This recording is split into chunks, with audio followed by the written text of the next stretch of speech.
Welcome to Feed Your Lion. I'm Dr. L.I.O.N, and I'm here to aid you in the mastery of total health, spiritual, mental, emotional, physical, and financial. So prepare to have your wellness tank filled up with this podcast. Welcome to another episode of Feed Your Lion podcast. Today, my friend and now neighbor, Candace Steele, is joining us. And I've been meaning to have you on for a while, so I'm glad we're finally doing this. Yeah, thank you. I totally last minute was like, hey, do you have any space tomorrow to come podcast? But anyways, Always, yes. You're very like cool and chill and go with the flow, so you're I try to be. You're like, I try to be. Okay.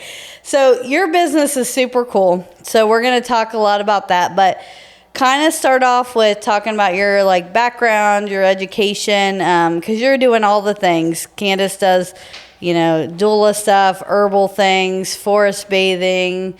You're doing qigong classes. I mean, all kinds of stuff, even more than that. But like, you're doing a lot. So I kind of want to start off with how you even got started in this. That's a great question. I think about it often. I have to kind of backpedal and be like, what? How did I get here? Yeah. So the business, I guess, White Oak Wellness is like an amalgamation of all the things that I've done throughout my life. Okay. Being somewhat ADHD, I've done a lot of things, and so I went to college and I have a degree in elementary education with a science minor. But I also have spent 35 years dancing. I was a ballet dancer and then choreographer for musical theater. I've been involved a lot with the arts. And then I went ahead and did some teaching ballet, doing choreography, but also teaching school. I did that for 10 years and kind of morphed in the public schools and then kind of morphed into Montessori. When I lived in Lexington. And so then I fell in love with this new way of learning. And I feel like I took breaks in my career for babies and staying home with babies until they were old enough to kind of fend for themselves. And that's all been like the flow, the ebb and flow of my life. And so in the interim periods, I became an herbalist kid one. I became an herbalist. But still doing all my little side things. And I'm just an artist by nature. And then second kid, I learned a little bit more about energy movement, right? Mm-hmm. And sort of being able to heal the physical body by knowing how to use the energetic forces. And so that's where I learned about acupressure and qigong. So I went down that rabbit hole and did some education there. Mm-hmm. And that was life-changing. And then I kind of was underground with everything for about a decade because it wasn't very well received. Letting it simmer a little bit. Letting it just brew. Mm-hmm. Yeah. And so just recently, the last couple of years, when and homeopathy, right? So I also helped a lot of people with homeopathy, and a lot of local people began to be like, hey, this is, you need to do something with this because it's helping people. And so out I came, but when I came out to the public with all of this, I wanted an emphasis on, I think the biggest overarching theme is I want to help people be on their highest authentic path, right? Like to be the best version of themselves that they can be. And it looks different for everybody. Yeah. But I like when we have choices and options. And there are a lot of natural things that can be helpful in certain seasons of our life. So the herbalism and the energy movement and all of that is really just to support the body. Yeah. But ultimately, I'm all about creating, right? So when we're in our authenticity and we create new things, that's going to bring about new ways of doing things. So it's like a bigger worldview, but it has a lot of little pieces. No, I talk about that all the time because, medicine is, is kind of you learn and memorize a lot of things. You see things with repetition. You don't get a lot of that creative. And I had a really hard time with that, like working when I was working full time, because I didn't feel like I was doing a lot of those creative pursuits, and it was very like dull to me. And it's not that I don't like medicine, Right. but like when I got to do more writing and making shirts and doing all these like fun creative things, it really like that's where I get the most joy. Yeah. Right. Even though, all of the other things were years and years of school and everything else, but Right. Well, and I think one of the main things that I'm into right now, and I'm in a band. Shout out to my band. Zach, come here and help me. This thing like fell off. Moving. Oh yeah. It like fell off. Gonna hit her in Come the here and face. help me. Why did you tell? There's a malfunction, Zach. Oh, I didn't. It just like fell off when I was talking. I saw it go right into the mouth. It really did. Trying to take my teeth. It's payback for when I took out my roommate's teeth. Oh. Okay, wait. Okay, I did not know the band thing, so tell me the band thing. I'm in a band. I'm in a band. Okay, what do you... When my band sees this, they're gonna be like, because I'm always like, they're in my band, but I'm really in their band. What do you do in the band? Well, I sing. Okay, you're the singer. And okay, all right. sometimes poorly play like acoustic guitar, but in my band, we have been working with in like a recording studio. Okay. We just improv. So Why did I not know this? I did not know this. Yeah, I Okay. gotta send you some of our Yes, I music. need to see this. Yeah. Okay. It's Blue Jacket and the Wingets. Blue Jacket and the Wingets. The Wingets. I'm That the is winget fabulous. part because of the improv. Okay. But Okay. we've been really working with. They're musically very gifted. Okay. And so they'll just go in and start playing, and I'll have notebooks of words and poem, whatever, like things that we've written, and then I just will be able to compile. So it's all on the spot. Okay. But then I'm just like, all right, I'm going to make a melody and a song. And so we've been doing a lot of improv. And I like to do that with my dancers too. So like improv art is kind of where I'm at right now. Even with like comedy and stand up, like there's this whole, what I love about improv, and this is kind of to your point about the clinicalness of medicine versus creativity. Yes. Is when you're in improv space, you cannot improv if you're in your head. Right? Like you have to kind of lose your mind a little bit. You have to let go. You have to get in your heart. Yes. Yeah. And in the heart space, you can create. And some of it might be garbage at first, but then you start the more It's you a muscle. let go. Yeah. Yeah. Yeah, then you start to create this really beautiful stuff. And so I'm really into improv right now. That's so cool. Yeah.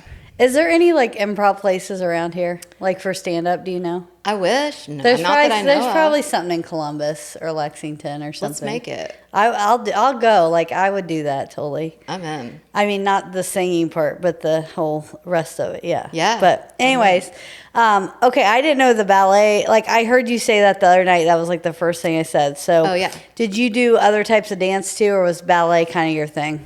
I started with ballet when I was like 3. Oh, okay. And then I classically trained in ballet. And I teach ballet, like classical ballet. But my heart's in like contemporary dance. I like contemporary dance and then musical theater because I work so much with doing plays, right? So I'm the choreographer at Aspire right now. Yeah. Danielle came in here and did a podcast Oh, before. yay. Yeah. So she did. So. Cool. But okay, so the dancing, the band. How do you have time for all this stuff? This is a lot. I've had to really pull things in this semester and pare down, but they all are useful in seasons, right? Yeah. And now having a space to kind of be an umbrella for all those things. Yeah. And then just kind of letting other people come in and do some of the little other yeah, pieces. Yes. I'm learning to delegate these days. So with are you doing herbalist stuff over there too? Yes. Yeah. So Monday, Wednesday, this semester, Monday, Wednesday, and Fridays, I'm in the shop just doing, and I do consultations as needed. Herbalist consultations, homeopathic consultations, and then I'm preparing. I've got a couple of tinctures that I've been formulating that are selling really well for regulating blood sugar. One that works on the GLP-1 pathway that's made of mushrooms. Okay.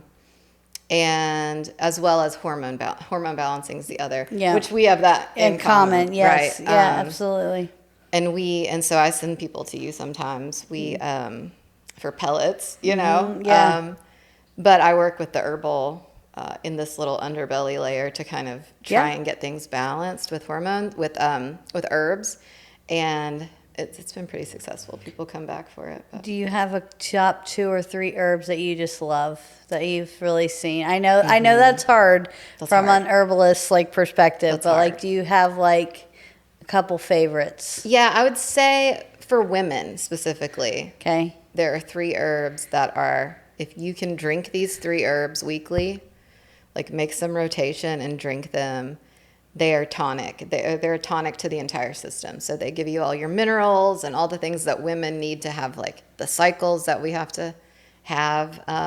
And so it would be stinging nettle, oat straw, which is a nervine. It's a very gentle nervine also. So it kind of it makes you be able to deal with life. Chill out a little bit. But it's super high in B vitamins, so it's also really good for you. And then red clover, and the flowering tops of red clover have this phytoestrogen, very similar to probably what's in like the bioidentical pellets and things, that are really good for the cycle. Yeah. So like if 2 or 3 days a week you're doing red clover infusions or teas, then you're going to have balanced hormones. Yeah. Yeah. That's awesome. You said you were doing that with your first kid. Was there like a... Yes.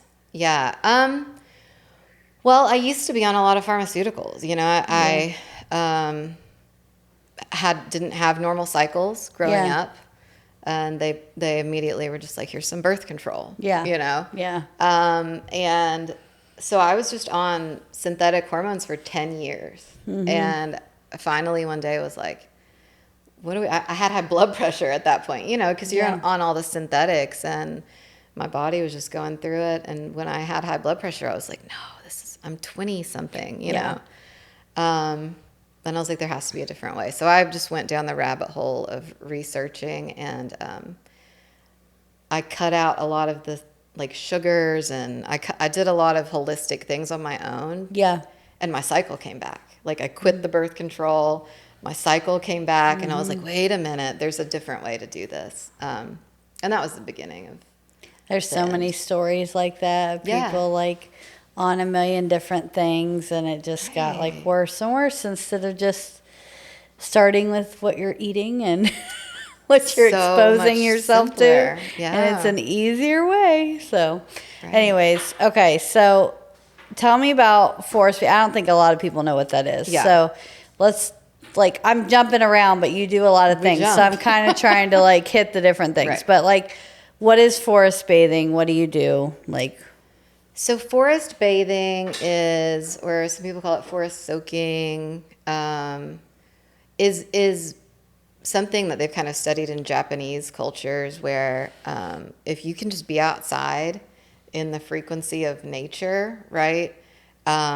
It's proven to lower blood pressure and lessen anxiety, and even some studies showing that it regulates blood sugar, which I think makes sense because of the cortisol factor and the adrenals and all of that. But so what it's really doing is regulating the nervous system, you know. And so when we do forest bathing as adults, typically we're just going out into the as in the middle of the forest as we can get in these surrounding areas. There are places. yeah.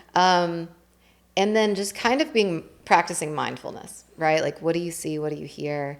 And some of it's guided, but ideally the more that we do it, the less there's any need for guidance, but we're kind of collectively holding this space to sit and be in the energy of nature, plus the added benefit of grounding, right, into the earth. And so that kind of scientifically smooths out our electrical, all the static in our body. Yeah, and I don't know if I've talked much about grounding on here. I don't know if I've ever really talked about that because, we do like, I have a thing with the grounding company for like the mats and stuff, the indoor stuff and the sheets and all that. So we sleep on grounded sheets every night. Yeah. And then I have like a mat under my like computer and stuff like that just because I don't like often go outside barefoot or anything, but it was like they have like a couple books just full of research and studies on grounding. Yeah.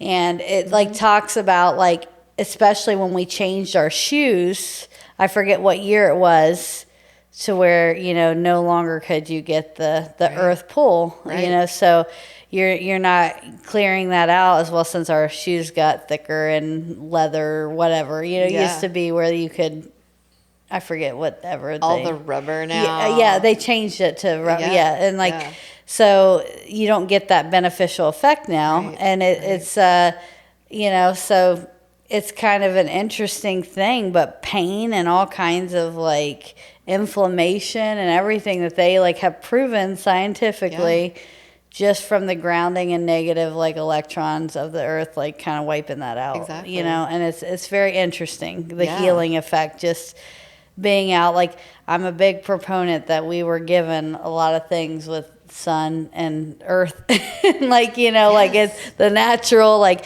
we always go back to from complex to just the natural things we were provided, and it's just kind of interesting. So simple is better sometimes, or at least it helps. Now going out with people, have you noticed people have a hard time just being? Oh yeah. Yeah. So it's like there's always a do. I have trouble, so I'm asking. Yeah. Yeah, it's tough because obviously it's all about balance, right? And I like to go and do, I like to talk and reason and do all these things, but they're also, you can't pour from an empty cup. Yeah. That idea that like if you don't have some time in the silent spaces of just like existing and being and recharging and whatever needs to happen in that space, then it's just like a constant drain. Yeah. Instead of being able to like refill and then recharge. And then so it's all about balance.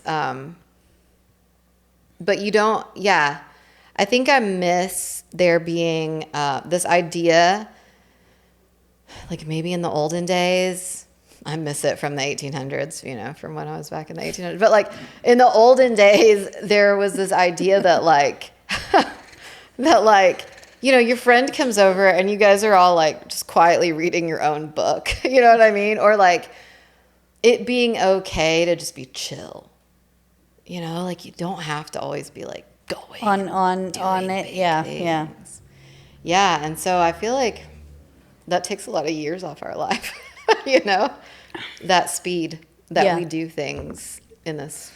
Yeah, and it's not, and it feels very American in a lot of ways too, because you don't like, there's other countries that are not like as like focused on go, and give me a siesta. Yes. Yeah. And it's not bad. I was like watching, I don't even know, was it somewhere? I don't know, maybe Japan. I don't know where it was, but they were showing like their little workspace and they all had their little cot thing. Yes. And they took their nap in the middle of the day. And I'm like such a huge nap girl. I love my like middle of the day nap. And I was like, that's where I need to be. To bring that back, Yeah, exactly. Forest napping. That'll be the next thing that I do. Yeah. That'll be good. Bring your own hammock. I think that would be good. Sign up for that. Yeah. Your siesta in the trees. Yeah. I love it. That's everyone shut down your business and go. Spruce and siesta. Yeah. I'm very We're much like in the marketing. name right now. Got a T-shirt design Yeah, I already can made totally up? make a Perfect. T-shirt. All right, so that's forest bathing. Yeah. Okay, qigong. Let's talk about that. Okay. Because that's newer, right, for you? Like, is that one of the newer things? Um, Or you've been doing it for a long time? I've been doing it a little bit. It's definitely newer to this area, I think. And it's a new offering, right? This is the first time I've ever been able to like teach it, you know. Okay. And so, I mean, it's a super ancient martial art, but it's not extremely physical, right? Like you're not going to break a sweat doing qigong, and it has to do with the idea that source energy, right? Like our universal source energy actually has pathways in our own human body, right? And so It's connected. it's all connected. And so the idea is being able to kind of connect with your own source energy inside you, and then be able to take it in the body where it needs to go to bring some balance or healing or clearing or whatever the body needs. And so there's a lot of focus in Qigong on the kidneys, which is kind of like a vital, it purifies the blood, right? So it's kind of our vital life force.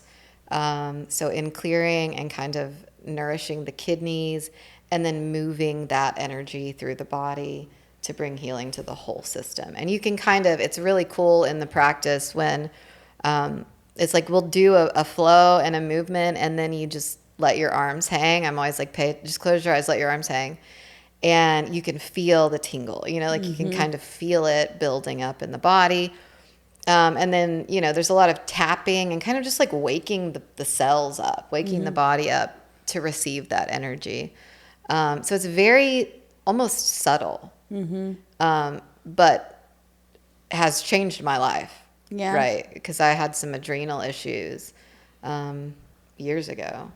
And between acupressure and meditation and qigong, and then homeopathic and herbal things, it completely, you know, it healed me. Healed it, So, yeah. yeah. So what would be the difference with like the because you're still tapping, you're doing some like with the acupuncture, talk about the or acupuncture. Yeah. Like, you know, the Right. what the difference is like. Right. Yeah, like how they're different. So acupuncture, everyone's more familiar with acupuncture. Yeah, I said where that. they well, yeah, and sometimes I always say it's like acupuncture, Yeah. but I don't use needles. Yeah. Because I'm working with the same meridians, and it's the same meridians that we're talking about with qigong as well.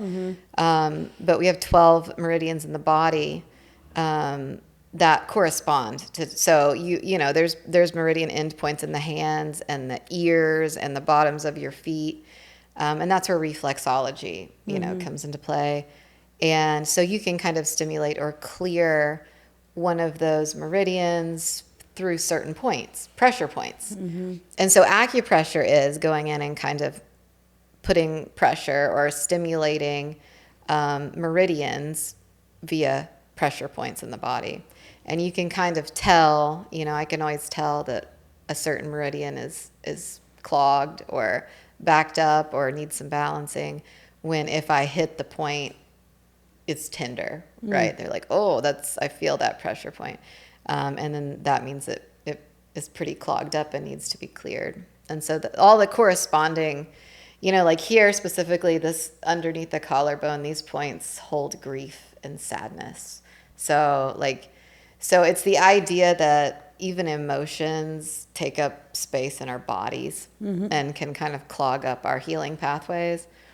And so when we go through and I'm pushing on, you know, these spots here, sometimes people will get tears, you know, and it's like, I'm like, it's not pain, but I'm like, this is grief and sadness. So we'll give that a second because you're clearing it, right? And you can clear that stored pain, whatever emotions through crying, or sometimes they cough or so, you know, there are different ways that the body will Release kind it. of clear it out. Yeah. So it's really cool to watch. Yeah, it's amazing. Like, you know, I've talked before and other guests like about, you know, how your body holds on and remembers so much stuff. And then we have like these physical things, but it's Right. related to our emotions or things that we haven't like dealt with.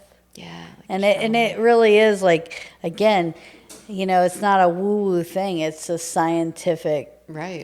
Thing. And it's, Yeah. so it's kind of amazing. People don't think that affects them or, it's not a big deal. No, it really Yeah. you can have problems physically if you're not dealing with things emotionally and mentally. Exactly. So, Yeah. that does matter. But Yeah. The body keeps score. yeah. And it's Yeah. meant to. I mean, that's why we have a physical body. Yeah. Yeah. But we're also meant to transmute. That's what the physical body is here to do, is to take these pain, trauma, emotions, whatever is happening, and be able to actually transmute it or transform it into light, and to transform it into something good that you can then release out, right? We typically get stuck before we transmute because it's painful, right? So when we have pain come into the body, and whether it's emotional or physical or whatever, we want to dissociate from it.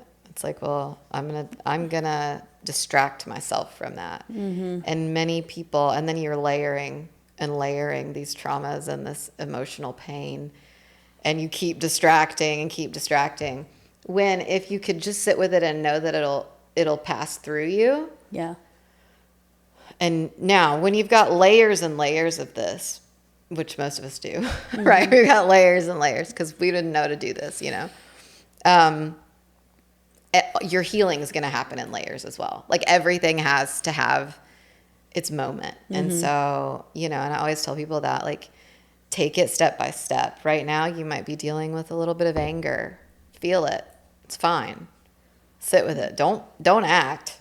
Yeah. Feel it. And then let it pass through you. And then, they're like, oh, it did. It passed. That passed. It may have lasted a couple days even, Yeah. But it clears out.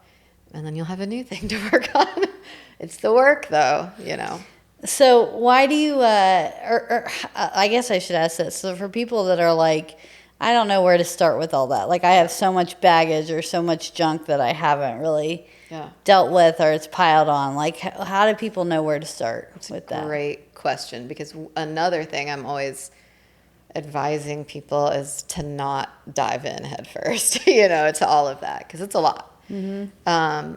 And so I think maybe that's where the energetic portion of whatever I'm doing here on the planet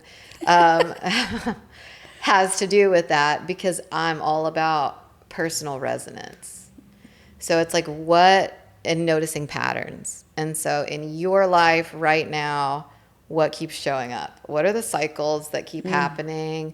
What's the thing that you're like, why does this keep happening to me? Or just what are you noticing in your body?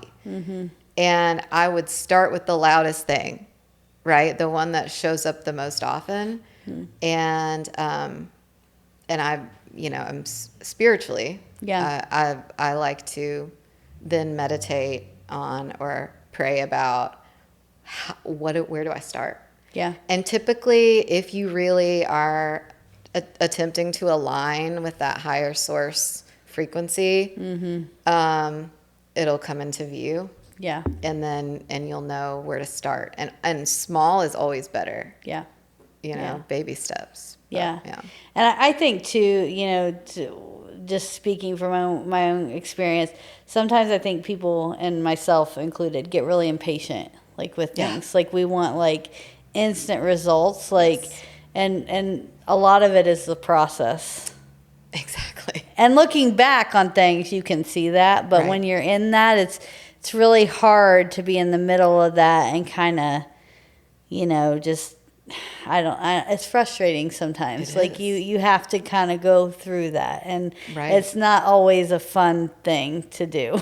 It's really not. So it looks glamorous sometimes. And that's another thing that I get a little bit, because sometimes I just want to crawl in a cave. Do you know what I mean? Yes, yeah. Like, do the old, like, Buddhist whatever hideaway thing. Yeah. I feel that sometimes because it's not easy. It's not fun. Yeah. And it costs a lot, like, personally, not money, but it just costs a lot of your energy what you and thought. time. What you thought your life was going to be like. Yeah. being at it for as long as I have, I can say it's 1,000% worth it. Yeah. You know, to have the levels of healing, and because with each level of healing is freedom. Mm-hmm. So having that freedom from, you know, the cyclic depression, or, you know, those are some of the things that I have been able to sort of get out of the cycles of. Yeah. And that firsthand experience is amazing. Yeah. Right. And it's worth it, but it was hard. It was really, really difficult. And so I think I definitely have been and still am sometimes that person that's like, what's the shortcut for this? You know, like, how do I get this done quickly? But you're exactly right that in hindsight, it's like you had to go through the forest, you know, you had to go through the whole thing to come out the other side. Yeah. It's not the result, but it's the process of even getting there to really embody something. Yeah. Yeah.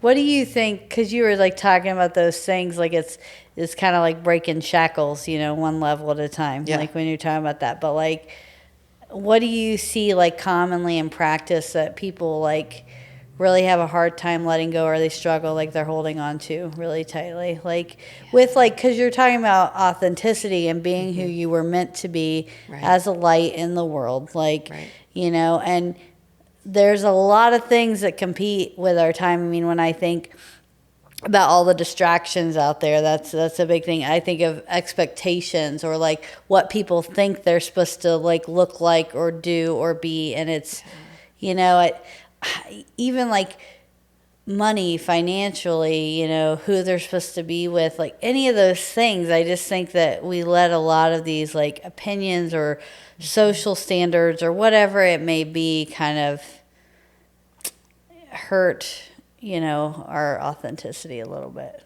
That's it. You and know? I feel like that's the whole of what we're doing here, is kind of breaking out of systems.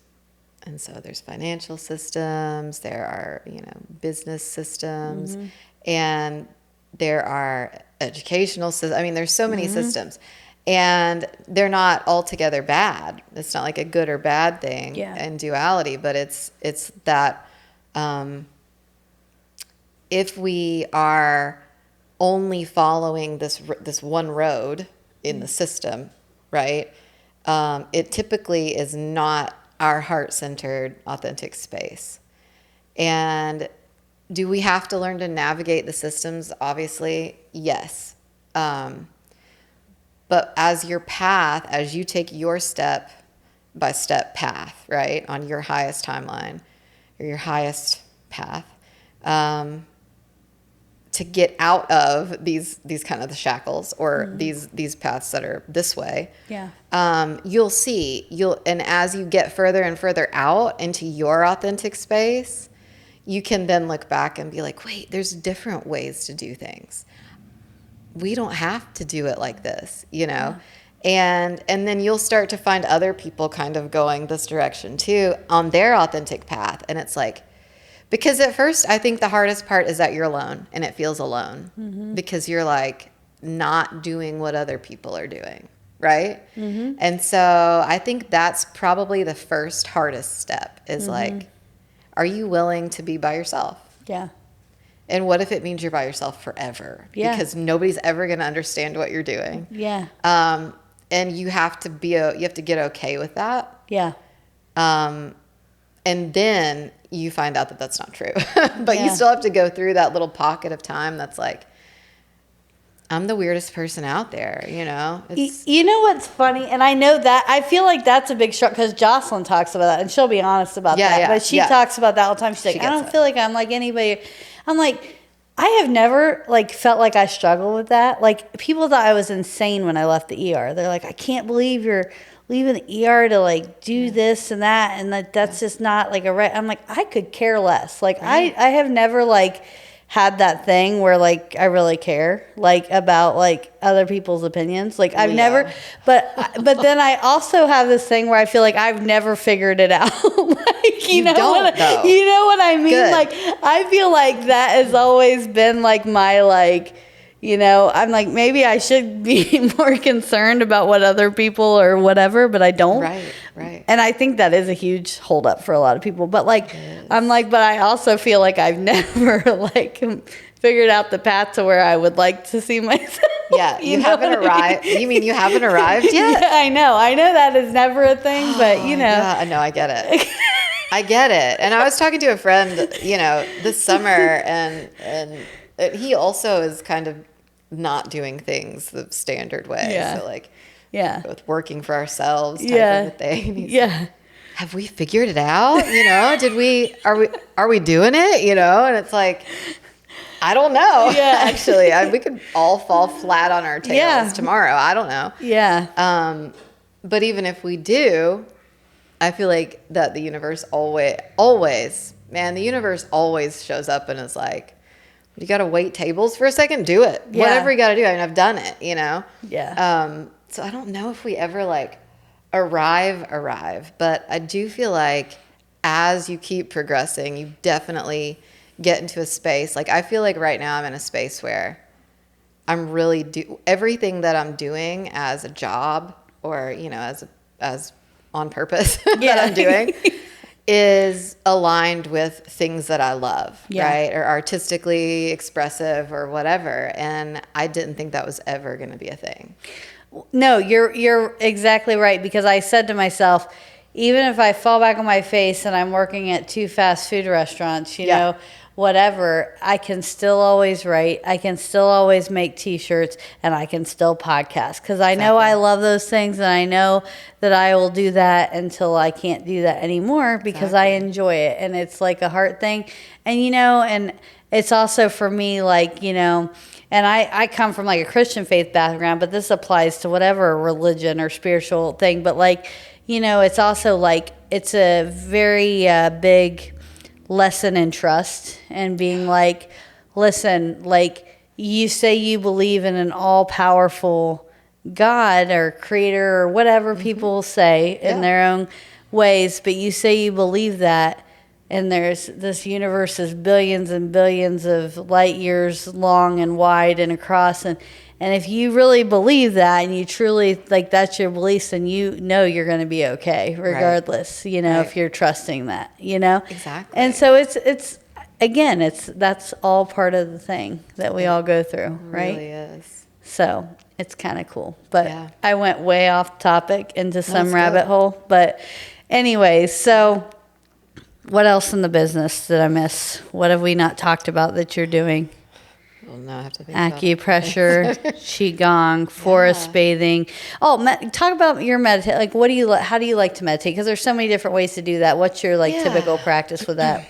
Well, so I started meditating probably in 2012, 11 or 12. And I just started with attempting to shield my energetic, my body. I was really working on that force field. You know what I mean? You wanted boundaries. I needed boundaries. Yes. Yeah, right. And I had been in therapy a lot up until I started the meditative practices, right? So to give I needed boundaries because I was leaky. My energy was leaky, and people were taking it left and right. And that's a big, like, just stopping right there. Like, that's a big thing. Like, people, like, there's a lot of stuff people let them take things that don't, like, it's important. Yeah. It's important to be able to say, like, no, this crosses a boundary. And, like, I think that, especially, like, with women, you talk about women, I think women have a really hard time because it's so, like, giving of themselves to everybody. And you can't, like you said, give from an empty cup. Like, and part of that's putting up good boundaries. That's it. And I was not good at that. Yeah. And so, I felt like, and I'm a visual person. Yeah. And I'm big into dreams. I do dream intercommunications also. Oh, just add like 20 other things, Candace. By the way, no. They can just find you for anything. Yeah, right. Don't call me. No, I'm kidding. But so I'm very visual. And so for me, it helps, in my meditative practice, I'm seeing pictures. You know what I mean? I've got movies going on in my head. I write my dreams down in the morning. So there's a lot, and then I meditate on them. Like, what does this mean for my life? And let's break this down. Because yeah, sometimes a dream is like the pizza you ate before bed or whatever, but 9 times out of 10, if you learn the language and the symbolism in it, it's not. There's something in there for I'm you to totally kind of bringing you some. I have the craziest dreams, but yeah, bring 'em. I'm gonna bring them to you. Okay. I love talking dreams. Okay. So for me, it was a visual thing. Like, yeah, I need to learn about boundaries, but also I was visualizing this energetically, like, so that people couldn't siphon my energy. Yeah. Right. And it did help to strengthen. The adrenals are connected to your personal energy source. And so when my physical body was tanking, I recognized it was because I was being siphoned. Just my energy was being taken and I had no boundaries. And so as I learned to do the boundaries and the energetic shielding, it helped to heal my adrenals. And I learned about that in a dream. So Really? in a dream, some lady came and she was like, you need to learn to put a bubble of protection around you if you're going to make it, So I was like, all right, whatever. And then I realized I was like, I'm meditating. I didn't even really put all of that together at the time. And I would do an hour in the morning and I would do an hour before bed. Wow. And I was able to, based on the tests, like the medical tests, I was able to heal the adrenal function in a year from a very advanced stage to back to a normal function. Wow. In 1 year, where it would have normally taken 6 or 7 for somebody else. And I went hard for it. I did a lot of meditation. I did a lot of the physical things, herbs and mineral balancing. I'm really big on mineral balancing as well. And so, yeah, so now I don't have to meditate as long. But it's still very much a practice that I as soon as I wake up in the morning, when you're in that in-between space, I'll go right in. And my first meditative thought is like, what's on God's heart? So if I know that, then I can line up with that for the day. And I feel like that keeps me in alignment. Oh, that's cool. And that's a big deal because as long as I'm aligned with that, like I can make my choices Wow, I love better. that. Yeah. Yeah. And for some people, it's like, a thought will pop into their head or whatever. But for me, I'll see pictures, and I understand my own internal symbolism now. So, Yeah. I'll see something and be like, oh, okay, so today I need to focus on self-care. Yeah. Like, see myself go take a bath, Candace. Like, go get your nails done or something.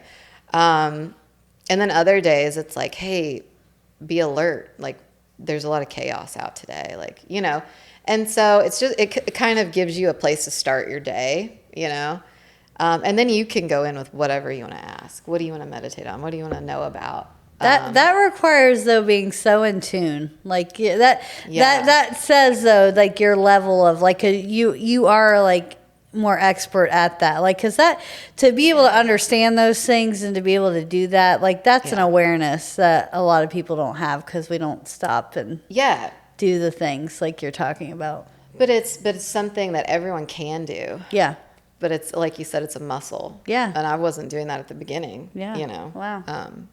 But if you do it every day, it really becomes you're just becoming aware of yourself. You're just getting in tune with yourself and then your higher self, your potential higher self. Yeah. Well, somebody like talked about before, you were talking about being alone, we always are with ourselves. Right. When we're going to sleep, when we're waking up, when everything we do, we spend the most time with ourselves. So it behooves us to get to know who that is, right? Like, I mean, it really does. And who we were created to be. That's it. Because that's a difference too. Where we're at now is not necessarily what our intended purpose. Exactly. So, and I'm in the middle of that right now. Yeah. Like, people are like, you got to learn to like yourself. And I'm like, why do people always say that? Like, well, no, you're right. Because, like, that's, like, how much negativity.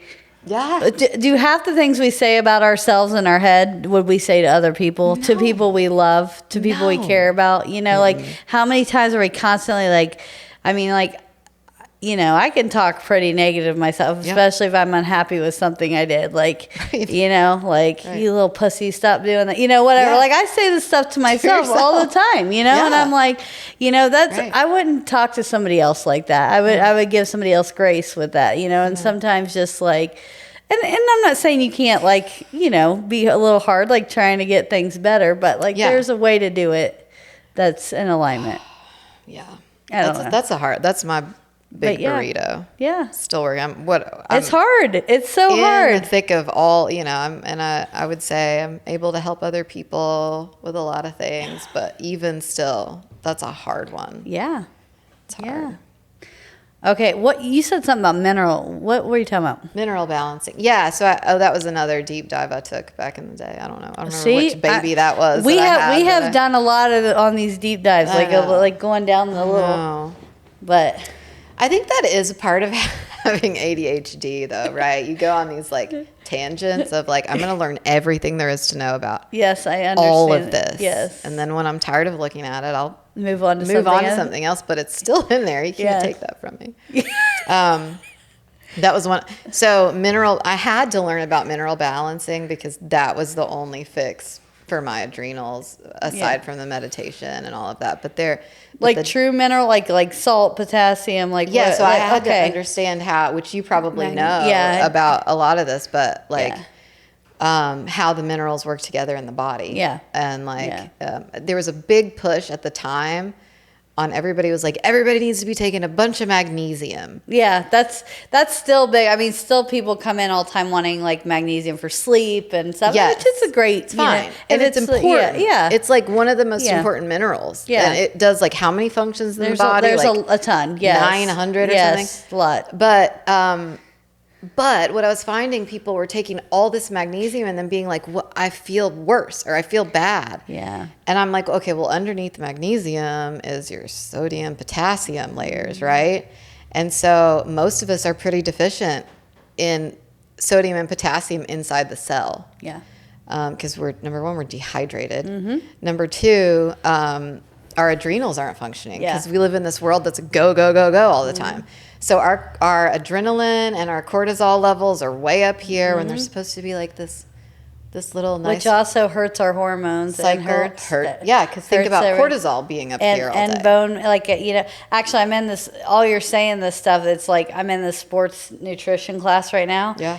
And it's a lot about, especially female athletes and the female triads. So they're talking about, you know, they're losing like menstrual cycles and because their cortisols are up and they're all this stuff, they're overtraining, whatever it is, losing like too much, you know, weight or whatever, not doing it the right way. And then they're at risk for fractures and all kinds. I mean, it's just like it all affects everything. It's like a domino effect. And you know, it's even talking about how much sodium you need during these longer races and endurance, how much you're losing through sweat, through, you know, so it's really, we're talking about a lot of these. Yeah. And that's on the sports side, but still it applies. Yeah, but it all Yeah. applies. And so I think it's for me, when I learned about understanding that sodium and potassium fuel your adrenals, right? And so your adrenals cannot function without a certain amount of sodium, potassium at certain times of the day. And this is what I teach people about because, I mean, it changed my life, right? And so when your body's supposed to peak cortisol, if you don't have the stores there to make that happen, then you flatline, right? So we're talking like a noon nap. You need that noon crash, or like, especially most people have the 4 o'clock, 5 o'clock crash that they're just like, I can't even function. I could tell you when it's 5 o'clock, you know, like I'm asleep over here. Yeah. And so what I found was that in order for the body to even process magnesium, it needs a really good supply of sodium and potassium. And so that's kind of how basically I was supplementing with sodium and potassium at certain times of the day in order to repair the adrenal system. Yeah, that's, and along with that too, because I'm putting this in because it just is so in line with like what I'm talking, like we're learning right now anyways. But, you know, we have this energy balance, right? Right. You don't want to be too high. Right. You don't want to be too low. Right. And so, you know, we have these things where we'll like not eat, not give ourselves anything. And then we'll eat like, a ton of stuff, 2,000 calories in a meal. Well, your body doesn't know what to do with that. It makes it haywire. You want to kind of keep a steady balance of things like feeding and that's another reason why people get too tired, because your body can't process this all, or you've not given it enough. Like we're getting too far away from that energy base, and our body likes to be at that baseline, and close to it. And that's just, we didn't do that. But again, that was a rabbit hole topic, but homeostasis. Yeah. Okay, tell everybody about your business, like where they can find you, how they can get a hold of you, how they can follow you, like socials, all that. Okay, so it's White Oak Wellness, and I also have a forest school. So okay, talk about we that. call it WOW, White Oak Wellness, Forest School, and learning pods. So mostly it's homeschooled kids, but we're starting to open up to all children, and we got some land for forest school that we're slowly, and by way I mean I am slowly working on getting ready. So once we have things up and running, we're gonna open it to like all age groups and have different classes and things. So that's its own thing, but that's on Facebook. Wow, Forest School, Ashland, KY. Okay. And then White Oak Wellness, the home base, is on 1505 Carter Avenue. I'm in with the center, which is run by Jen Lewis. And so that's holistic therapy. And so I'm in the back part of that. And so you'll have to come through that way. Come all the way to the back. Yeah. And that's where I've got my little, apothecary and workshop, and I do consultations there and all that. I'm on Facebook, White Oak Wellness, Ashland, Kentucky, and Instagram. Not very good at social media. That's okay. I do have a TikTok. Yes. TikTok. All White Oak Wellness. All White Oak Wellness. I have a website, Okay, which is what is linked that? in my Facebook page. Okay. And all of that's on there. So all of my socials are on the website as well. And you can do signups for classes. We do workshops. We have a workshop. This won't come out. Never mind. It'll be past when I'm doing this equinox workshop. Oh, it's okay. It's coming up at the end of the month. Okay. But yeah, we have classes and workshops, and you can sign up. You can get your consultations and class signups on the website as well. Okay. Yeah. Okay, cool. Yeah. So White Oak Wellness, look her up. And then anything else that we didn't talk about, or like at least breeze on why, because you do so much stuff in the business or anything. Is there anything we didn't like mention? We do. You did talk about doula. I do also offer support for pregnant and breastfeeding mothers. Okay. Because I'm a doula. Explain what a doula is for people that don't know that. Okay, so a doula is someone who supports birth, and so basically when you hire a doula, they come in and say, what do you want your birth experience to look like? And that person will work to support that vision you have for so some people do home birth, some people do hospital birth, some people go to birth centers. And so a doula kind of they just support the mother and the father, or just the mother or whatever, in order to get the desired outcome. Gotcha. And then I have breastfeeding support as well, because I nursed for 12 years straight.